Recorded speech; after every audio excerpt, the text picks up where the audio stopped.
Welcome in. This is 300 Yards to Unknown. I'm Rick Gehman. That right there, Eric Patterson, EPAT. It has been far too long. All my fault. I appreciate you bearing with me as I get everything situated. This process was much more labor intensive than I thought it was going to be. No, never take the blame there. I was looking for houses back when the Mayakoba was going on, and then Christmas rolls around, so December got away from us, and luckily, not much happened. I guess Charlie Woods made his giant debut that we never really touched on. Charlie over under for majors, total majors is probably set at like 6 to 7.5 right now. So that's the only buzz I guess we've missed. But other than that, yeah, slow month, but excited that the new season's right around the corner. Yeah, this is the best part. The off season is like 3.5 weeks, and then you get right back into it. So we are just days away from Tournament of Champions. We are, as we're recording this, hours away from 2021. We're going to say goodbye to 2020. We're going to say hello to 2021, and we're going to make some predictions, talk some storylines, varying levels of spicy boldness coming over the course of this episode. So I actually have you did some predictions for the score. So thescore.com, underneath the PGA section, you can find Eric's predictions for 2021. He's got major winners, yearly awards, Ryder Cup picks. Without giving this away, EPAT, how did you kind of tackle this project, right? You've got winners for every major here. What was the thought process into all this? Pretty much just wanted to hit on all the big topics. I wanted to get everyone looks forward to the majors. I'm not gonna sit here and try to predict a 3M Open winner, but it's probably gonna be Bryson or someone. But yeah, just wanted to touch on the majors, give people a preview of what to expect for this year, because we're kind of back into this we're resetting the schedule. Like from 2021 on, everything's the exact same. So yeah, a lot of people probably didn't know where the PGA was or the US Open, or had forgotten. So just wanted to give people a nice little look ahead to what we got. I kind of went a little chalky with the winners, but other than that, I think I got some decent takes in here. Yeah, you've got one that I'd like to talk about specifically, but we'll get to some of these. 2021 I think is going to be, I don't know, weird.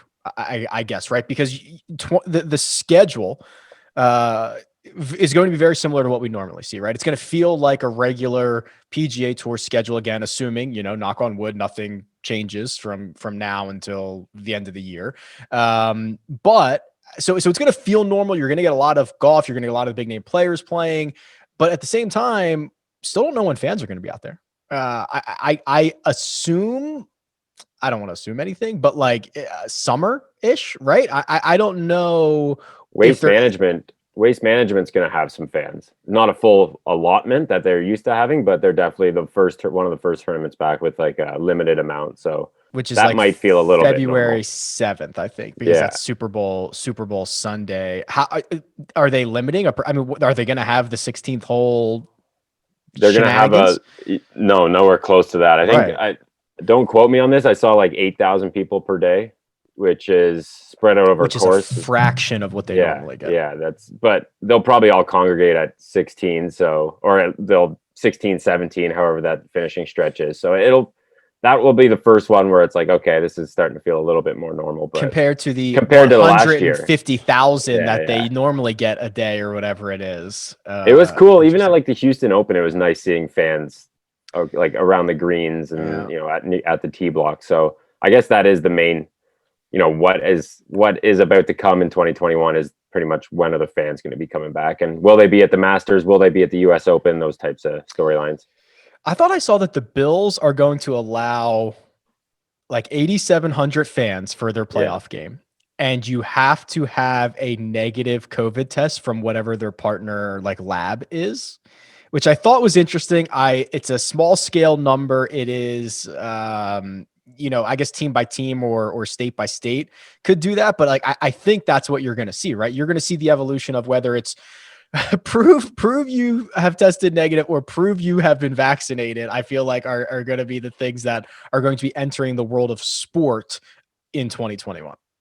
Yeah, the PGA Tour, they said that they're not going to, at least right now, their stance is they're not going to make it mandatory. So I don't know if they're going to change that later down the road when they want more fans back. But right now, it doesn't seem like they're going to force the issue. So Yeah, probably just a "Are you sick?" questionnaire when you enter the gates, and if no, come on in. I'm sure that'll work just fine. And probably no chain smokers concerts this year. Unfortunately, no. All right, let's jump into some golf. So I want to point out, let's start with two of your predictions. One of them I find to be very chalky, but I don't think it's wrong. Again, we are months away from like any of these. It's kind of hard to cap.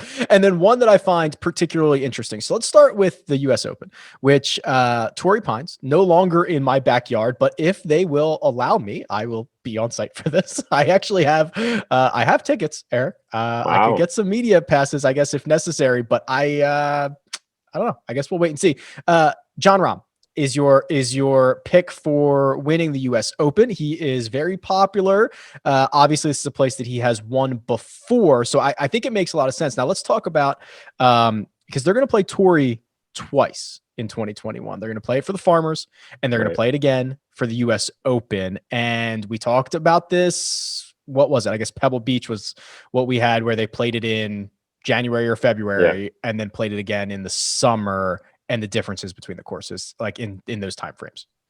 Yeah, I mean, like Torrey, traditionally Pebble's not that long, difficult of a course, but when the US Open or the USGA gets their hands on it, it makes it a little tougher. I feel like Torrey's it's just hard to begin with. You can't. It's long. It's tight. The fairways are already pretty narrow, so it's almost like a US Open setup to begin with, and then when the USGA gets there, just amp it up a bit more. So like, I guess you could read into it a bit for what happens at the Farmers to as a quick little look ahead to the US Open. I guess I'm reading into it a little bit with my Rahm pick because he has won at Torrey. I just think that, give me a US Open anywhere, even at any course. I like Rahm to win a US Open, and it just happens to be at a course that he's won at in the past. So it seems like a year that Rahm's going to get his first major, and why not do it at Torrey? I believe that, of all places you could do this, play it in January, play it in February, and then have to go back to it in the summer. You could get a pretty large range of differences between how those courses play in that period of time. I think of a lot of places, the gap between the two appearances would be smallest at Torrey. I mean, it usually plays very traditionally every year. I mean, the South Course at least plays very traditionally, plays difficult. They'll ramp it up. They'll run them a little bit faster. They'll let the rough grow out an extra inch, an inch and a half, or something like that. But it's not like it's going to go from one of the easiest courses on the planet to a US Open course in 3 months. So like, I think you can take into consideration course history, which we get a lot of the big names at every year, and also what happens at the end of January into what could potentially happen at the US Open. Before we get too far down that path, I do want to remind people that Mark Leishman won in the Farmers in 2020 by hitting almost no fairways, and I'm not sure that. I don't think Bryson, he's strong. A lot of the guys are strong. I don't think Leish has the game to hack it through the rough for a US Open title. So take that with a grain of salt. One guy I'm interested in is Xander Schofley, because his Torrey record, his history at the Farmers, everyone like, oh, he's a San Diego King. This is a home game, and he stinks at the Farmers Insurance Open. He went to La Jolla High School or something like that. Yeah, like he grew up like down the street, and then he typically struggles, but his U.S. Open history is phenomenal, and everyone thinks that he's going to win, a U.S. Open, maybe two. Like he's just always there. So for him to go to Torrey for a US Open, like how does that I'm just interested to see how that plays out, like whether course history overrides it, or the him just getting prepared for a US Open kind of trumps his struggles at Torrey. That will be interesting. I hadn't thought about that, the convergence of really great tournament history and really poor course history now aligning. So I feel like you never get that. And like other than these courses where like, Pebble, Torrey, there's probably a few others that I can't name off the top of my head, but it'll be, he's just such a popular player for US Opens. I just think that his struggles at the Farmers are also going to factor in a little bit.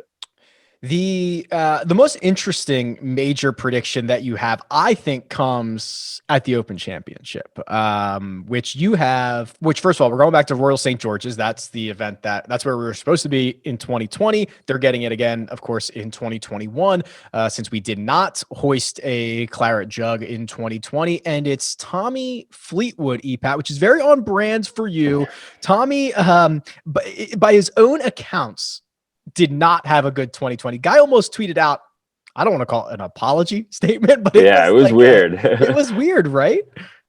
He pretty much just said, like, I don't remember it like verbatim, but it was pretty much he felt like he let people down, and like he was disappointed with his season, even though he had a couple close calls. He let a couple tournaments slip away, but it was almost like a somber message to people that he's going to rebound in 2021. And I don't see why he can't. He played decent in stretches last year, even though he didn't have the results he wanted. But I just think the Open Championship fits his game, and I'm praying for rain. I'm praying for wind, because that's when kind of Fleetwood shows up for me, at least.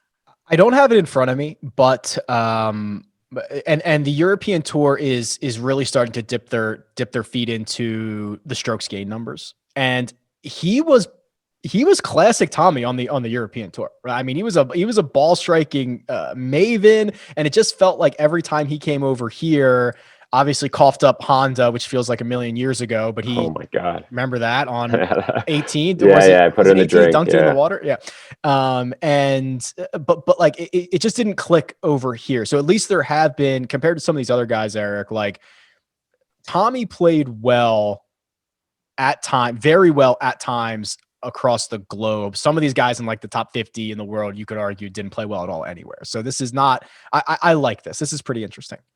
Fleetwood, he was like oddly incredible on the greens on the PGA Tour. So when we did have strokes gain data, he was like gaining 5 or 6 strokes a tournament, but then couldn't hit a ball.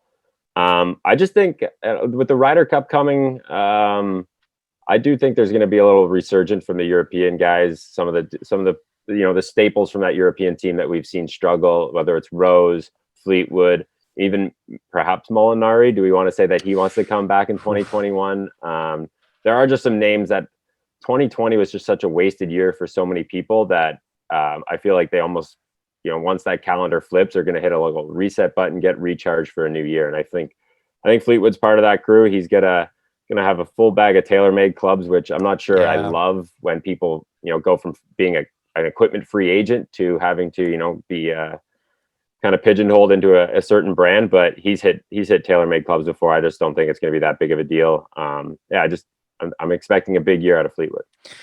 You mentioned the Ryder Cup, which I think both of our visions kind of align a bit on Ryder Cup 2021 predictions. So the way Whistling Straits is going to be set up, you would imagine it would be long, which would benefit the United States squad. However, and your prediction for the Ryder Cup includes a European stunning victory over the Americans, and I don't hate this. Like, I'd love to see the number, right? Like when the teams are finalized. I could look up the number right now, and it's usually like, I don't know. I think it's like minus 150 for the States, plus 150 for something like that. Yeah. So I want to see a bit more of the European team's composition, because right now it's really tough, right? I think like Victor Perez is still qualified for this team. Like I went through it. I was like, oh, they got like a nice set of 5 or 6 guys. And then the rest is just, you're picking from either like really like good European Tour players, or like the collection of like Stenson, Garcia, Paul Casey, just like older dudes on their way out almost.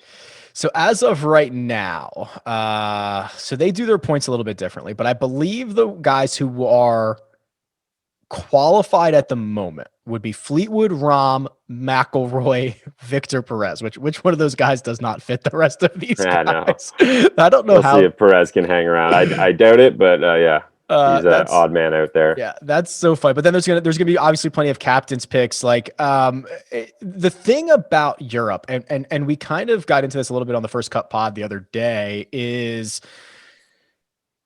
this event is so much about the team aspect, the rallying around someone, it's a lot more mental than it is physical, right? It's the essence of random golf. When you're playing kind of match play with two top players over the course of one match, one day, kind of anything can happen, right? And the Ryder Cup format kind of embraces the anything can happen format. So in theory, underdogs are probably better here than most places, but there's also this team aspect where they all rally around a cause. I feel like, and this has been well documented, the Europeans care more about the Ryder Cup than the Americans seem to.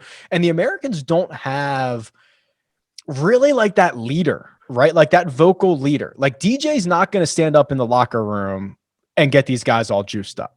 Not at all. If Brooks makes the team, which I guess we'll see, he's not going to stand up and rally everybody. Right. So I think it's de facto Justin Thomas is now your new leader, but it feels like there's a void there a bit. And that is concerning when you get to a format like this.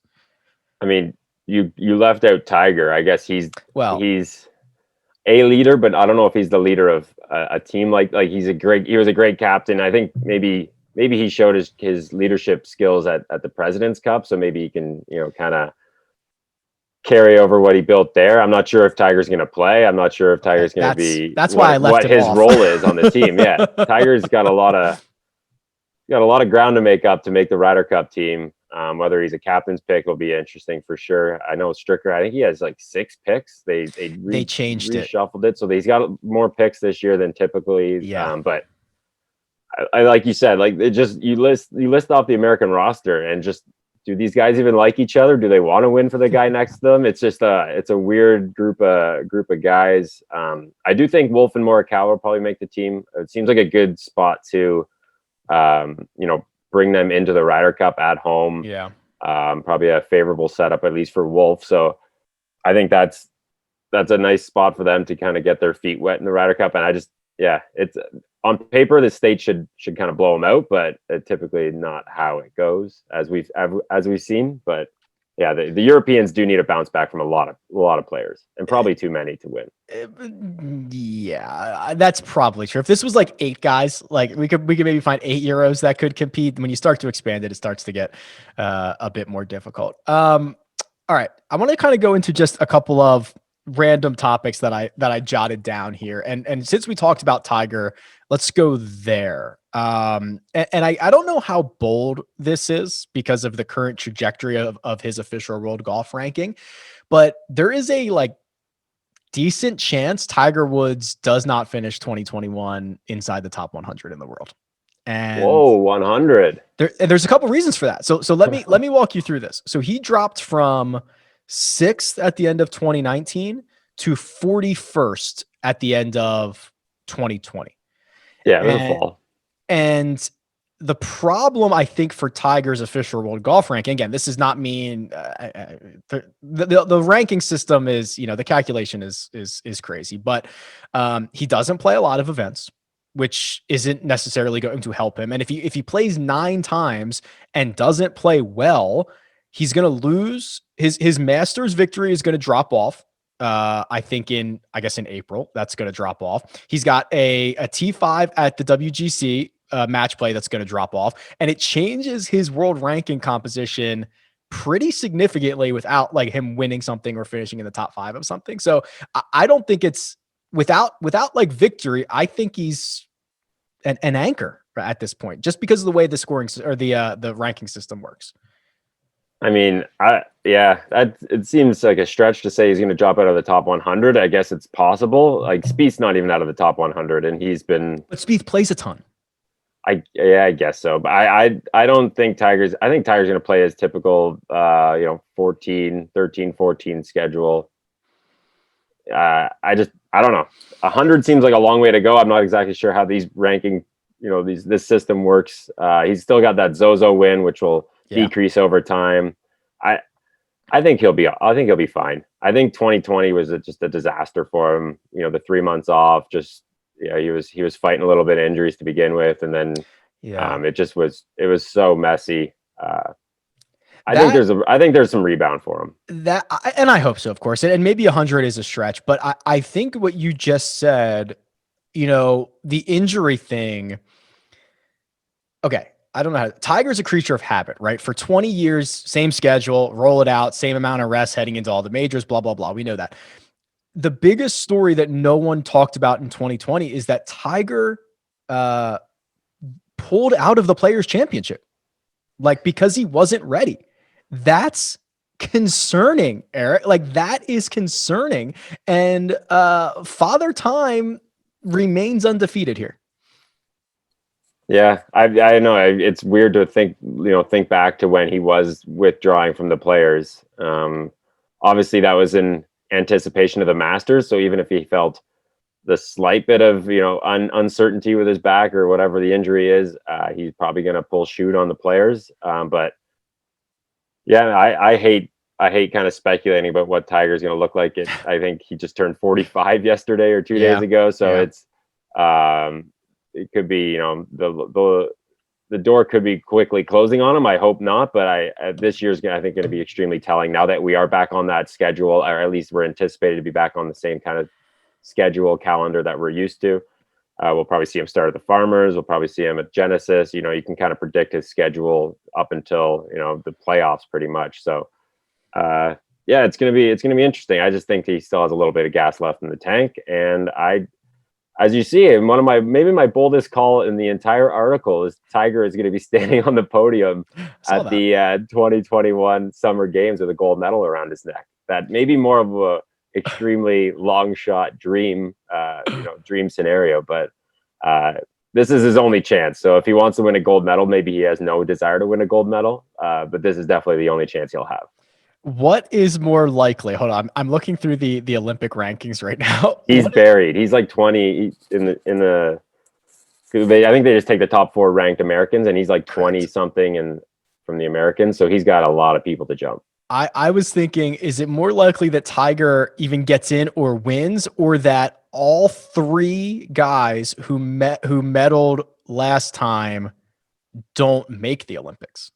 So Rose, Stenson, Kuchar. Yeah, so I'm looking through. So Stenson will probably make it. Stenson's the one who's in. So he's ranked in the Olympic rankings 26th because he is I believe he's the top Swedish player. So the way they do this is you can have up to 4 players, but it's based on you have to be in a certain ranking of the official world golf ranking. So you can only get 4 Americans no matter how many guys are ranked inside the top 10, 20, 30, 40, 50. So Stenson, I believe, is still the top rank. Yeah, it's him and Noren would get in right now. Those are the ones. Kuchar would be nowhere near because he's got all the Americans to battle with. And then Rose, let me see who the English.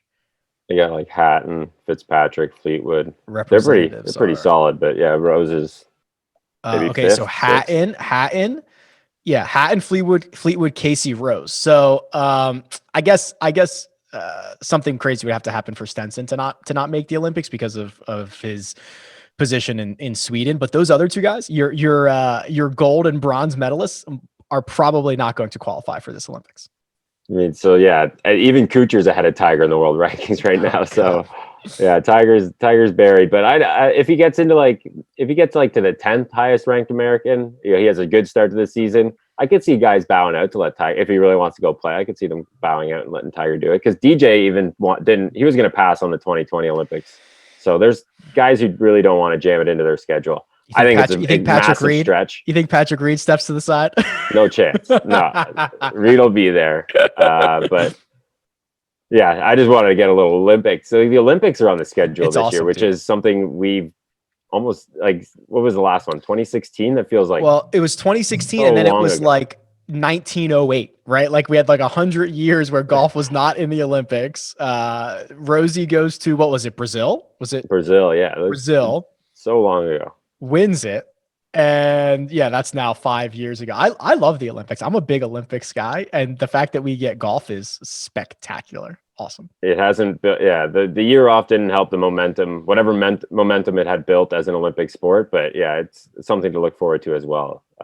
Right after the Open Championship, I believe, which is something we've missed in 2022. It's a packed schedule. It's a really packed schedule. All right, I want to get a little bit spicier here, a little bit more bold. I don't know how bold this is, so I want you to kind of let me know here. I think that someone's going to win 2 majors in 2021. And I think it might be DJ. I think DJ wins. I think it's now like full on floodgate. I think he is pretty much asserting himself as like when things are good, he's by far the best player in the world. And also I go back to, and I'm sure you and I talked about this in June or July, like the 7 majors over like 18 months or whatever we were going to get, somebody was going to just get hot and run through a bunch of these. And now it feels like Dustin Johnson, like he's going to step on the tee box at Augusta National in April, feeling the vibes. You've got a US Open. You've got, he's just too good. He is, and you'd be an idiot to kind of come out and try to make a case against it. But here I go. I just think that I didn't realize, and I think I've said this before, I didn't realize what the green jacket meant to DJ, and it's almost like a crowning achievement for him. And how much juice does he, how much time and effort does he want to put back into the next few months to try and go defend it? Like maybe that's.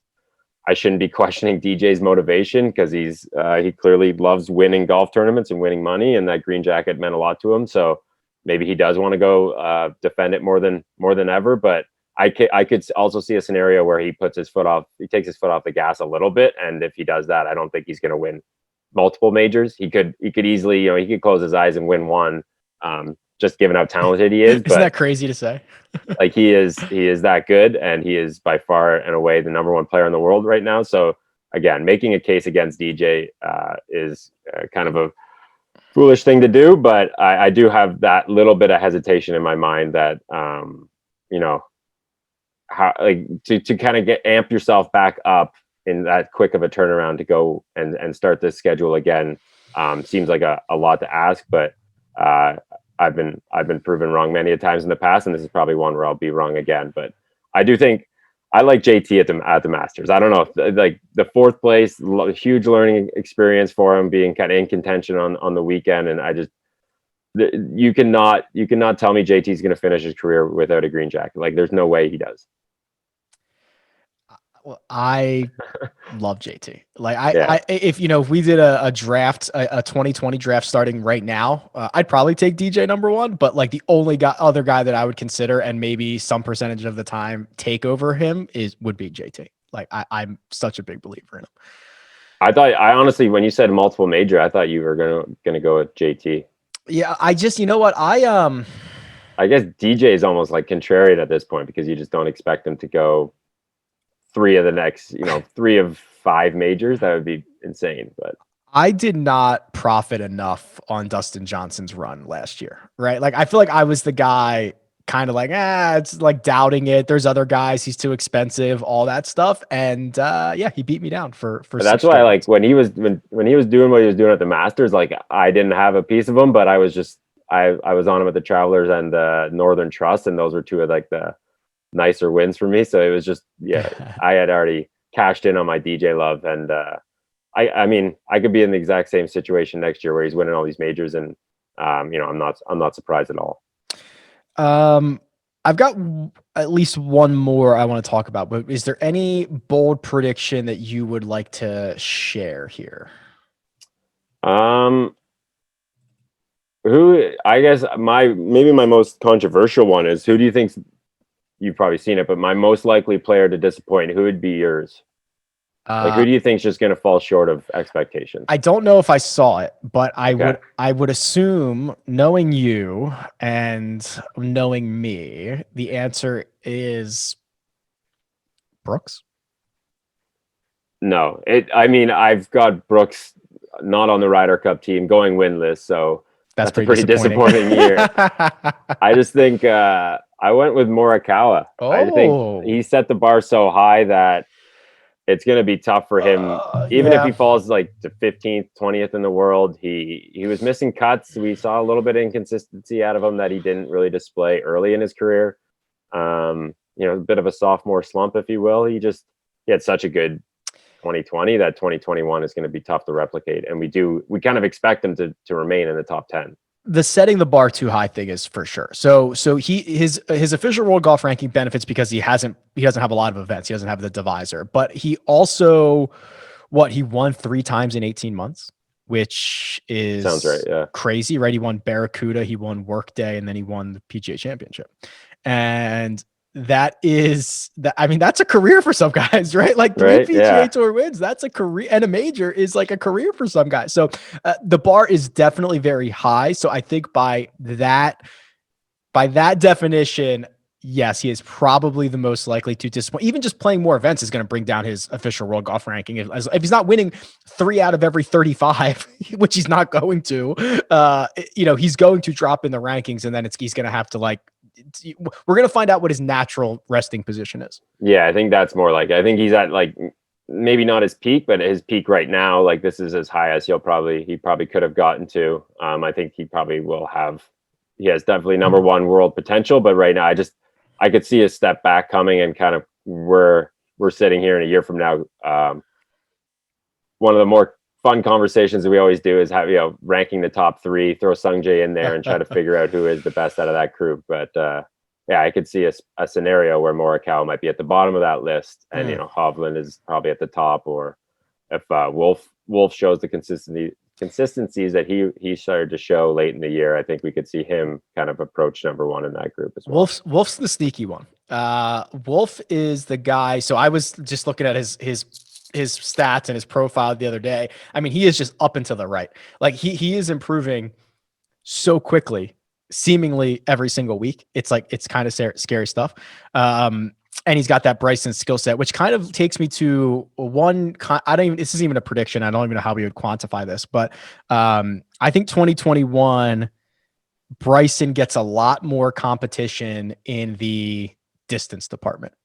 And I feel like that would be a quick turnaround for a lot of the tour players, but you could be right. Like Finau could start unleashing some stuff, and Rory might start going after it a bit. But there you go. So that's it. It took Bryson 9 months in the gym to go from what he was doing to what he's doing now, and he's going to continue to try to get longer and try to get faster.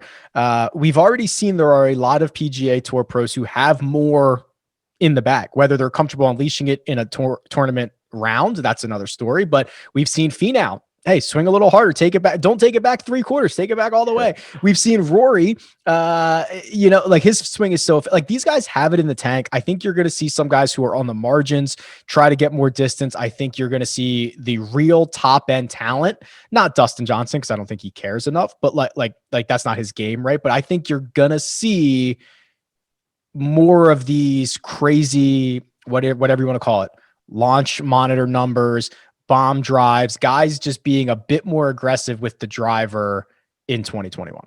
I could see that. Yeah. I thought you meant more like a new crop of players, which will be years from now. But I could see guys who are already at the top going to try to find another gear and giving Bryson a run.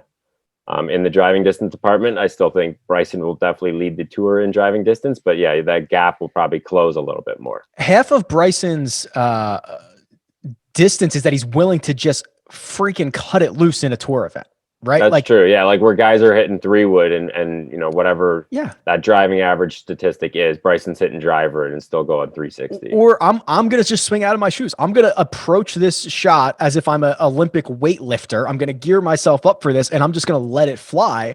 There are guys who have for 25 years, like they're not. It's almost a mental thing. They have to get comfortable being like, all right, like I'm gonna swing as hard as I can. This might go horribly wrong, but like if I can just rein it in a bit. I just think a lot of guys aren't comfortable doing it in a tour round. They're very comfortable doing it in a launch monitor situation on the range, but like it's very different when we're playing for dollars. What do you perceive for Bryson in 2021? Any spicy takes? I think he's going to hit one over 400. I think he's going to shred some of the weaker field events, like Rocket Mortgage, 3M, Shrine. Like I think he's going to shred them. Like I don't think there's enough defense there. I don't think that the fields are deep enough there. And if he continues to play them, I think he's going to shred them. But I think we're getting Bryson into the echelon of what is he going to do at major championships. And I think I'm so glad that the Masters is first, and it was the last. Can't believe it's like less than 100 days. It's like 98 days away. Yeah. That to me is fascinating because the entire conversation that we've ever had about Bryson is like, this is what he did from, 9 months ago or 12 months ago to now as if he's done. And he's not by any stretch of the imagination. Think about all the things that Bryson has tried that he no longer does. He tried side saddle putting in a PGA Tour event. Do you remember that? That is insanity. Most ridiculous looking. Yeah. That's pure insanity. So like he's not going to stop. Like what Bryson's at right now is he's not done. But what I do think is interesting is, and I'm so glad that the Masters is first, because I want to see what his strategy is. Right? He kind of got. I don't want to say exposed, but I mean, we talked about this as a real possibility. If you are just a little off, you can rattle it around the trees at Augusta National. If you miss left, which tends to be some of his misses, you can be in trouble on some of these holes. And he can still be longer than everybody. Maybe if he hits 3-wood, he can put himself in position. I don't think we're going to get a tempered version of Bryson. I think he's going to double down and try to do exactly what he did in November again in April. I think that's what he believes is it. But I want to see if we get any level of strategy change from Bryson in 2021. Yeah, I think you just nailed it on the head there. Like he proved that it worked at the US Open, so he's probably going to want to double down and chase it even further into 2021. And there's no really reason to argue that it won't work because we've seen what happens when it does work. So yeah, I could see him taking it a step further, which it seems hard to fathom that there are more steps forward and that he can continue to do this. But he'll be. I don't know if he's going to be the talking point about the 2020, like as much as he was in 2020, as he might not be the story of the season like he was in 2020. That's what I'm trying to say. But I do think he'll be a mainstay atop like the headlines. Like it's going to be more about chasing Bryson as opposed to like, what is Bryson doing? So for me, I don't maybe want to write about him as much. Maybe that's what I'm trying to say. I hope he's not dominating. You're trying to make him not the storyline. Yeah. But as we've seen, he has a tendency to do that, regardless if he's hitting it far, or climbing fences, or pointing at ants. So that's the thing. 2021 will be good. Even if it's not the golf game, Bryson will be involved in something. Yes, exactly. So that's kind of the key. EPAT, anything else, my dude? 2021. How about it? Who's your Masters winner? DJ? Back to back? Man. Oh, did I lose you? Hello? No, you're good. Okay. I knocked out my my cord there. I got so excited. Yes. So I think it could be DJ. I love your call of JT. I'm trying to think of someone else who might be. I actually think this is kind of crazy. Like Webb. Like Webb's really interesting to me. Webb been lingering, yeah. Webb in 2021, absolutely shaking the idea that there are only Webb courses, right? It's no longer RBC Heritage. It's no longer I'm trying to think where, like Travelers. Yeah. It's Wyndham. Wyndham. That's the one I was thinking of. It's just like he's gonna play well everywhere. And he finished in the top 10 in November. That should have been a worse setup for him than it would be in April. I think that Webb continues to be very interesting at major championships. And I agree with that. And I just, again, cruising through my article, I do think that Rory's in for some sort of rebound. I think we get that top 10 Rory that we've kind of come to expect, and he'll kind of come out of the gates like he did last year and potentially redeem himself and get off the schneid at the PGA Kiowa Island where he won in 2012. Yeah. So it's been so long since Rory's won a major. It's like incredibly long. And I think 2020 was a busy year for him. He's got he's over the no fans. Maybe when the fans start to come back, he gets those juices going. He's settled into fatherhood, which you want to talk about babies. Rahm's got one on the way, so a curveball that he could have to deal with. A lot of good. I'm excited. Like we're a week away from the Tournament of Champions. It's nuts to say that, but these guys are going to be out there in a week, and a year ago today, we were kind of touching on the Patrick Reed shovel situation, and then he was in a playoff like a week later in the 3-way playoff. Oh, that was great. Like the last couple Tournament of Championships have been incredible, or Tournament of Champions have been great, with Xander shooting at 62 to win, and then last year we had the 3-way. So we could get a kind of a season storyline next week, and I'm excited for it. I mean, it came around quick, but yeah, 2021's here. Yes or no? Yes or no answer. Does Jordan Spieth win in 2021? Yes. Wow. Okay. Why? That was one of my bold takes. He was. I like the fact there was a rumor. I think Hank Haney threw it out that he was down seeing Butch Harmon, getting a fresh set of eyes on his swing, which we've been going back and forth. That's what he needs. He hasn't made the drastic change that we almost wanted to see, whether it's a caddy or a brand new swing coach. But I do think he's taking the steps in the right direction. Maybe the win doesn't come. Maybe we don't see the win coming. Maybe he doesn't string a bunch of, good ball striking weeks together and we see that win. Maybe it's like just comes out of nowhere where he gains 10 strokes putting and takes it down. I think that's how it's going to be. I think it's going to be a lucky one, but I'd love to see it. Maybe this is me wishful thinking a result into existence. I think that Spieth, Rory, rebound, Tiger wins the gold medal. Like, it's just going to be the best year of all time. The Butch Harmon rumors, they're loud. I mean, there's rumors that it's, he's helping Cam McCormick, right? They're kind of tag team in this. So we'll see. I also think he finds a way to win. I just think the talent's too much for him to go 4.5 years, which is what it would be if he goes, it's crazy. So we'll see. Plenty to keep an eye out for 2021. We will obviously be breaking it all down here. Eric Patterson, whose work you can find on thescore.com. You can find him on Twitter at epatgolf. Appreciate you coming on, my dude. Rick, looking forward to a good year. Should be fun. Happy New Year to you and yours. Yeah, excited to turn the page. What a year, but I'm glad it's behind us. Let's do it. This has been 300 Yards to Unknown, and we'll catch you next time.